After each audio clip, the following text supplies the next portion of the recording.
I'm in the kitchen with Christian Markland from Red Sage at Buffalo Thunder, brought to us by Casa magazine. What are we cooking today, Christian? So we're doing a braised pork belly. Okay. That's been cured and braised. Yeah. We're going to sear it in some cast iron.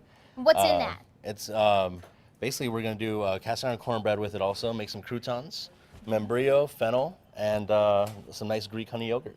Yum, sounds delicious. Yeah. We're going to be making this here Absolutely. a little later in the hour. Can't wait for that. But now it is time for the American Home Tip of the Day. We'll go ahead and send that over to Chad. A gloomy day here in the Land of Enchantment. We do expect those showers to move in later this afternoon. So if you're heading out, grab those umbrellas and the raincoats. So we were talking about cloudy, gloomy outside, but a little smoky. Yeah, smoky. We're going to get smoky here in a second. Christian Marlin from the Red Sage, Buffalo Thunder Resort and Casino, brought to us by Casa magazine. All right, so why is it going to get smoky? What are we making here, Christian? Well, we do pretty much most of our cooking in cast iron. And so we're going to do a pork belly that's been cured, much like bacon, and then we cook it for about 24 hours. Okay. Very low and slow, about 180 degrees all night. And then what we do is we press it so it has a nice uniform texture. And then we're going to sear it off, and we're going to pair it with some cast iron cornbread croutons. And then we're going to go down the line here. We got some beautiful honey Greek yogurt. We make our own yogurt. We add a little bit of local honey. Membrillo paste. We take quince, cook it down into a jam, nice puree, just to give it that honey, to accent that honey in the yogurt. Yeah. Okay. And then here are some finished cast iron cornbread croutons. Okay. And then So you do the cast iron because it helps absorb the flavor, right? Absolutely. That's the deal. It's pretty much. I mean, these have been around for about eight years already.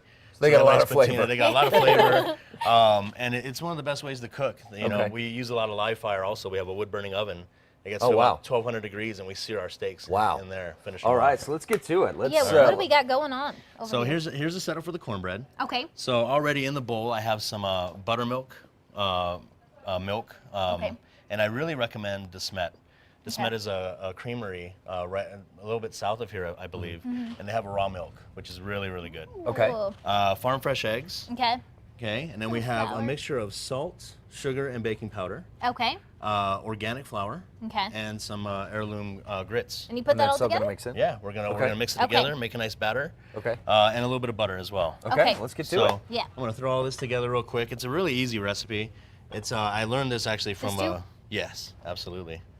Just put everything together, Okay. and I learned this from an Alabama boy. But Yeah. you know, I use chopsticks because one, with a whisk, it gets kind of caught up in there, and this kind of helps just blend it evenly. Really? Little So trick you there. know, especially in the morning, scrambled eggs. Yeah. Uh-huh. It breaks up the egg a little more even. Chopsticks. Yeah. Huh. Okay. It's our Asian influence. There you go. There you go. So just want a me nice. to mix while you keep Sure, going? absolutely. Okay. Okay, so what's next over here? So I can feel the heat radiating off this. Oh so. yeah. So this has been already heating up at about 500 degrees. Okay. So we're gonna go ahead and take some of our sliced pork belly. It's already been cured and cooked. Uh-huh. And we're not adding any fat to the pan because the pork belly is already pretty rich. Right. So we're gonna add in. do its own thing. Yeah. And I'm gonna put this in the oven real quick. Okay. And we're just gonna sear it on one side. Okay. And what that does is it keeps a nice. It has a nice crispy texture on the bottom. And a nice supple, unctuous texture on top. So by searing it, that's going to make that crispiness on the bottom. Absolutely. And then putting it there, I see you got it at 450 degrees? Yeah. Okay, so how long is it going to stay in there? Just a couple minutes. Just a couple minutes. Yeah. And but that's already been cooked at like 180 degrees.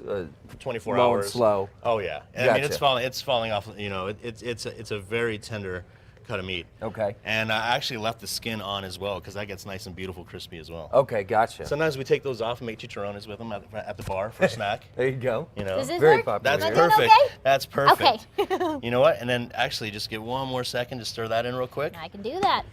And that's then- the butter? Yeah, that's the Okay. butter. And then we're gonna pour part of that back in here, and we're gonna throw that in the oven. Okay. And that's how you do the cast iron cornbread. And this is a finished product. Okay. This is our finished. We do a couple dishes with this actually. So now when you pour it in, you're going to pour it into these little guys. Is that Yeah. right? And that's how you cook them? And Absolutely. so when they're served at the Red Sage, they come out basically like this. We have a dish that comes out just like this. It's covered with chamayo chili braised beef, Oh, wow. tucum curry cheddar, and a little bit of our own sour cream. Yeah, so it's really Was I rich. supposed to put those in there?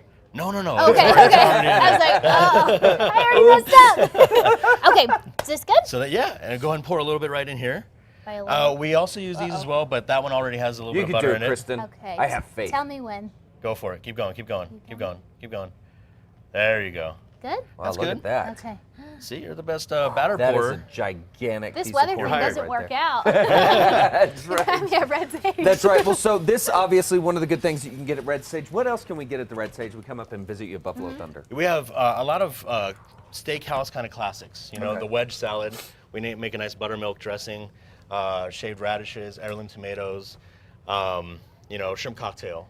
And Okay. it's a throwback to the original shrimp cocktail, which has a Marie Rose sauce. Okay. It's like a creamy horseradish cocktail sauce. Okay. So a little bit of our house-made mayonnaise, you know, horseradish, Worcestershire, and a little bit of chili sauce. The ambiance is Sounds really great good. too at the Yeah. Red Sage. It's Thank a great you. place Yeah, to, it's a beautiful to room. dine. Yeah, it's absolutely beautiful. Yeah. Reservations, are they needed, recommended? They're recommended. Recommended, You know, okay. beginning of the week, we're starting to do some promotions, but you know, definitely Thursday through Sunday, reservations are heavily recommended. Okay, absolutely. And you don't have to be a guest at Buffalo Thunder. You can head up to the Red Sage, just Oh, dine. please, yeah, Just we'll take eat. anybody. Yeah, absolutely. All right, so we're gonna get this plated up. Is this about ready to Absolutely. get plated up? Yeah, here? absolutely. Okay. So I'm just going to set this right here, and then you know, it's pretty. We try to walk the line between refined and you know, rustic. You Okay. know. That's So- the yogurt. Yeah, this is Okay. the honey Greek yogurt, and then we're just going to take a little bit of this membrillo. Uh-huh. Have you guys had membrillo before? I don't believe haven't. so. It's Maybe on a bed, I you don't know, know. it's pretty. It's traditional with like manchego in Spain, and quince itself is very astringent, and it could be kind of bitter, very sour. But it's when it's cooked down to this, it has a very honey and it's kind of like flavor. Okay. All right, well, Chef, I'm going to let you work on this, guys. We're going to head out to break. We're going to get a look at some commercials. And we come back, we're going to get a look at the finished product. Stay with us right here on Casa Style.